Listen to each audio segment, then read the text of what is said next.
সকাল সকাল সমস্ত হাট বাজার করে এবার চলে এসেছি রান্নাঘর। আর আমার মেয়ের জন্য এটা এনেছি পাউরুটি বিস্কুট। অনেক দিন পর আমার মেয়ে বাড়িতে এসেছে, বুঝতেই পারছো। আর একদম আমার যে সকালে চা খাওয়ার টাইম ছিল না তা নয়, আজকে চা করতে অনেকটা দেরি হয়ে গেছে, কারণ একদম না চিনি বাড়ান্ত হয়ে গিয়েছিল।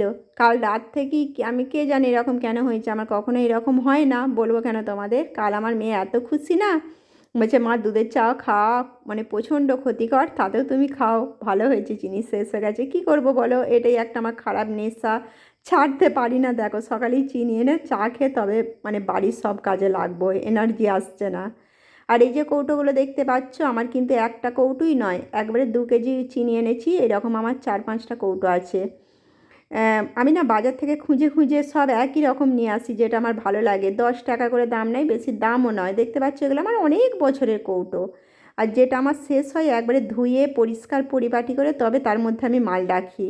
আমার কৌটোগুলো তোমরা দেখে নিজেরাই বুঝতে পারছো। এতে কি হয় জানো তো, কোনো জিনিস নষ্টও হয় না আর পিঁপড়েও আসে না। চলো, আজকে মাল শেষ হয়ে গেছে, একদম পরিষ্কার পরিচ্ছন্ন কৌটোতে সব মালগুলো গুছিয়ে রেখে দিচ্ছি। আর তার সাথে দেখো সব এক্সট্রা একটা করে চামচও রেখে দিয়েছি, যাতে মানে পরে হাতাড়ি না করতে হয়। তারপরে সারাদিনের সমস্ত কাজ সেরে একবারে চলে এসেছি রাত্রে, কারণ রান্নাটা মানে তোমরা রোজ দেখতেই পাও একই রান্না, সেই জন্য একদম সন্ধেবেলায় এই জায়গাগুলো একটু গুছিয়ে নিচ্ছি। তোমরা ভাববে আমি রান্না করি, এগুলো আবার কখন করি, তোমাদের সাথে হয়তো শেয়ার করা হয় না, কারণ আমার কাজের কোনো না টাইম টেবিল নেই। আমার যখন যেমন সময় হয় ভালো লাগে আমি তেমন করে ফেলি। শুয়ে থাকতে থাকতে একটা সিরিয়াল দেখতে দেখতে এসে কাট কাট করে আমি কাজগুলো করে ফেলি। আর আজকে না প্রচুর ঝড় হয়েছিল, এই জায়গাটা এমন অবস্থা হয়েছে না, আমি বইকেলে একবার হালকা দিয়ে রেখেছিলাম, আবার কাল সকালের জন্য না আর কিছুতেই ফেলে রাখবো না, কারণ নোংরা জায়গা ফেলে রাখতে আমার একদম ভালো লাগে না। আর এই পা পুঁজগুলো দেখতে পাচ্ছ, এর আগে আমি 2টো বালতিতে ভরে রেখেছি, দেখতে পেলে, কাচার জন্য। আর এগুলো 1 নম্বর 2 নম্বর করে কেন এইভাবে রাখি জানো তো, যাতে মানে পা পুঁজগুলো বুঝতে পারি পরের পর কোনটা কাচতে হবে, নাহলে সব একসাথে নোংরা হয়ে যাবে না।